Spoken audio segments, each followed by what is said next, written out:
ఈరోజు పిల్లలు కళ చూస్తున్నారు, దర్శనం చూస్తున్నారు, ప్రాఫెసీ చేస్తున్నారు, సేవ చేస్తున్నారంటే దేవుడు చెప్పిన వాక్యానుసారంగానే ఈరోజు జరుగుతుంది. అంటే చూడండి, దేవుడు వచ్చిన దినాల ముందు ఏమేమి జరిగిపోతుంది అని దేవుడు ముందు మాకు తెలియచేశారు. అయితే ఈరోజు దేవుడి గురించి సిద్ధంగా జీవిద్దాం, అలాగే బ్రతుకుదాం, అలాగే నిలబడదామని ఒక నిర్ణయం తీసుకున్నామా, లేకపోతే మన ఇష్టానుసారంగా మేము జీవిస్తున్నామా? ఇది దేవుడు ఒకసారి చెప్పినారంటే ఆ వాక్యం ఒకటి పూర్తి అయి వస్తుంది. దేవుడు అన్నారు, నేనే వస్తున్నా ఈ భూమికి, మళ్ళీ రెండోసారి తిరిగి వస్తున్నా నేనే, మీరు సిద్ధంగా ఉండండి అని. ఈరోజు మేము సిద్ధంగా ఉన్నామా? ఈరోజు దేవుడు రావడం ఆలస్యం ఎందుకు అంటే, మీలాగా మాలాగా పాపిని కాపాడదాం. నరకంకి ఎందుకు? నరకంలో భయంకరమైన శిక్షలు ఉంటుంది. ప్రతి ఒక్కరిని ఒక టైం ఇచ్చారు, ఆ టైం ప్రకారం మేము మనసు పొందుకోవాలి.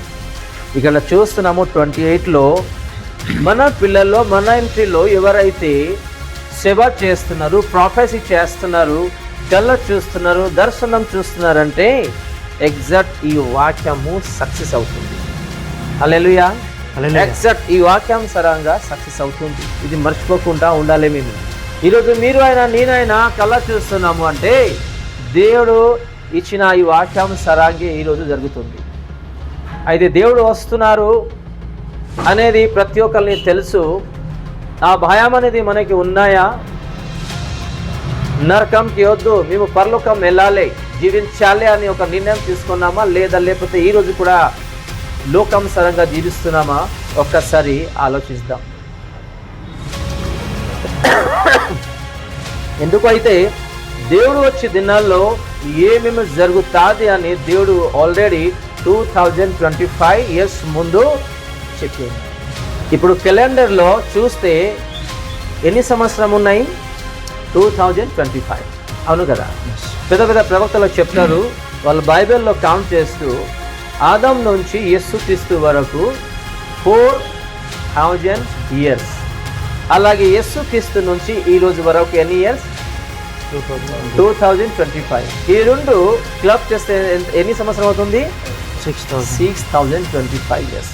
ఈ 6025 ఇయర్స్లో ఎన్ని జనాలు చనిపోయి ఉన్నారు? ఎంతమంది చనిపోయి ఉన్నారు? ఈరోజు ఎన్ని సంవత్సరం బ్రతుకుతాం మేము? మా అయితే 50, 60, 70, వాక్యానుసారంగా 70, 80. అంత బలం ఉంటే 90, 100 అంతే. ఈ 100 ఇయర్స్ గురించి ఈరోజు పరలోకం నుంచి మేము దూరం అయిపోతున్నాం. అలాంటి జీవితంలో ఈరోజు ఉన్నాము, అలాంటి కాలంలో ఉన్నాము, అలాంటి జ్ఞానంలో ఈరోజు ఉన్నాం మేము. దేవుడు అంటున్నారు, నేను రాకముందు అని జరుగుతుంది, మీరు సిద్ధంగా ఉండండి, నిలబడండి అని. ఈరోజు మీరైనా నేనైనా కళ చూస్తున్నాము, దర్శనం చూస్తున్నాము, ప్రాఫెసీ చేస్తున్నామంటే దేవుడు వాక్యము సక్సెస్ అవుతుంది. అర్థం చేసుకోవాలి. అంటే దేవుడు వచ్చిన దినాలు దగ్గరే ఉన్నాయి.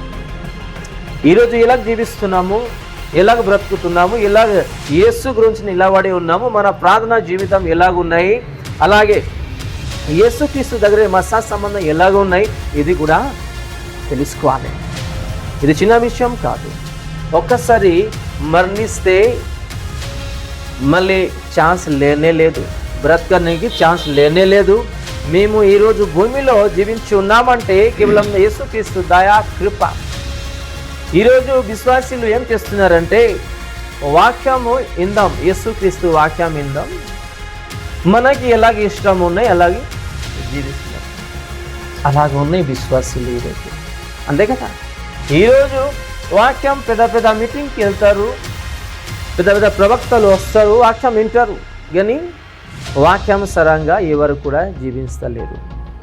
మనకి ఎలాగే ఇష్టం ఉన్నాయి, ఇలా జ్ఞానం ఉన్నాయి, అలాగే జీవితం అలాగే నడుస్తున్నాయి. కాబట్టి మేము కూడా సిద్ధంగా ఉండాలి. దేవుడు రాకముందు ఏం జరుగుతుంది అనేది ఇక్కడ రాయబడి ఉన్నాయి. జోయల్ పుస్తకం చూస్తున్నాము. అలాగే సేమ్ ఎగ్జాక్ట్ ఈ వాక్యము యాక్ట్ అపోస్తల కార్యాల్లో కూడా 2వ అధ్యాయంలో ఉన్నాయి. దేవుడు అట మాకి ఇలాంటి ఆత్మ ఇస్తాడు. ఆ ఆత్మ మా బిడ్డల్ని ఇచ్చిన తర్వాత వాళ్ళు ప్రొఫెసీ చేస్తారు అట. అలాగే పెద్దవాళ్ళు ఏం చేస్తారు? వాళ్ళు కళ్ళ చూస్తారట. అలాగే మా పిల్లలు దర్శనం చూస్తారట. అలాగే ప్రాఫెసీ చేస్తారట. అంటే చూడండి, దేవుడు ఇచ్చిన ఆత్మ ఈరోజు ఈ భూమిలో మనలోనే ఉండి పనిచేస్తుంది. ఆ ఆత్మ, పరిశుద్ధ ఆత్మ దేవ పొందుకోవాలంటే ఈరోజు ఉపవాసం చేసుకుంటూ చాలా విశ్వాసులు అడుగుతున్నారు, అంతే కదా. కానీ దేవుడు అట మనకి ఇలాంటి ఆత్మ ఇస్తాను, నిన్న వచ్చిన ముందు మీరు ప్రాఫెసీ చేస్తారు, అలాగే ఏం చేస్తారు, మీరు దర్శనం చూస్తారు, అలాగే పెద్దలు అట ఏం చేస్తారు, కళ చూస్తారని. ఇది ఈరోజు చాలా కుటుంబంలో పెద్దలు కళ చూస్తున్నారు. అంటే ఎగ్జాక్ట్ ఈ వాక్యము సక్సెస్ అవుతుంది. ఆమేన్.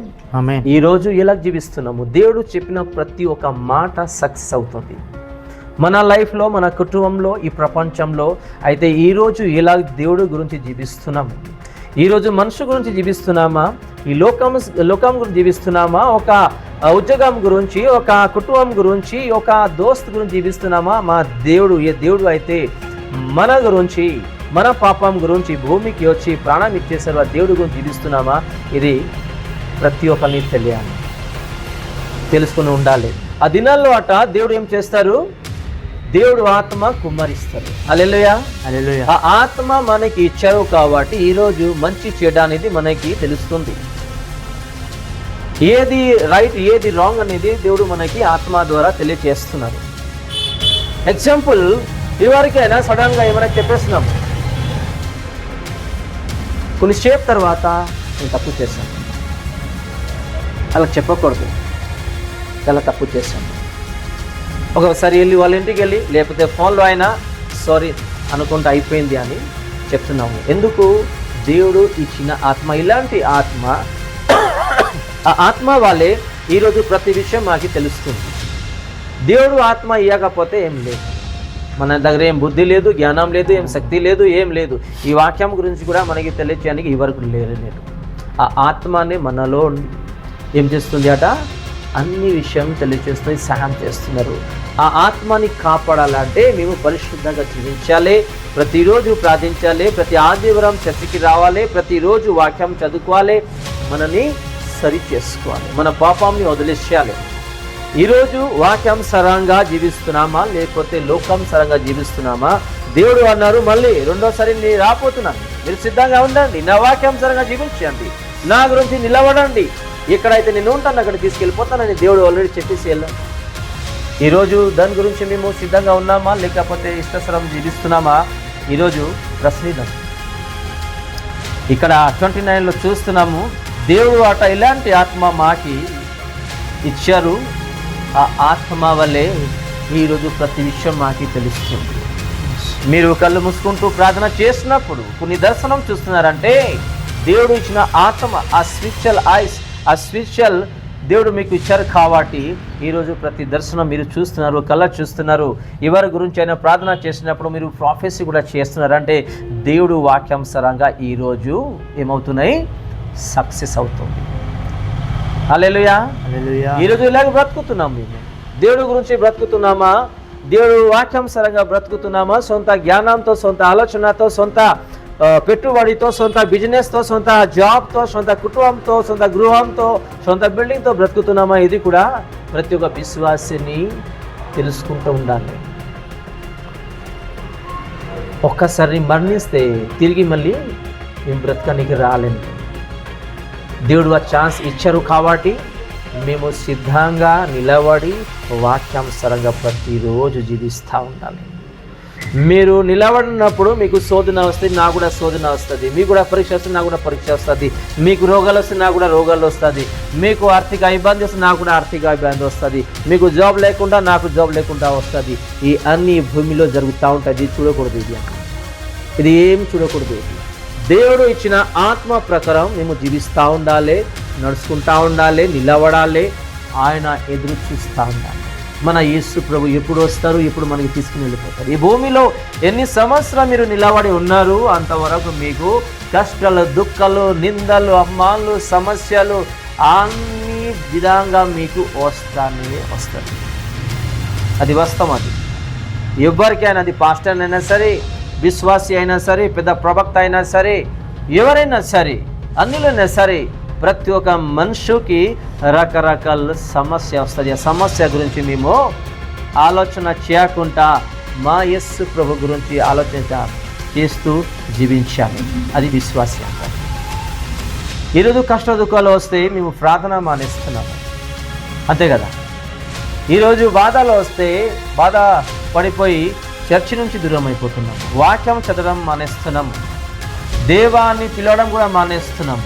ఈ దేవా అయితే మనకి ఈరోజు ఒక మనిషిగా, ఒక కుటుంబంగా, ఒక విశ్వాసిగా కాపాడి ఉన్నారు. ఆ యేసుక్రీస్తుని కూడా ఈరోజు మర్చిపోతున్నాం.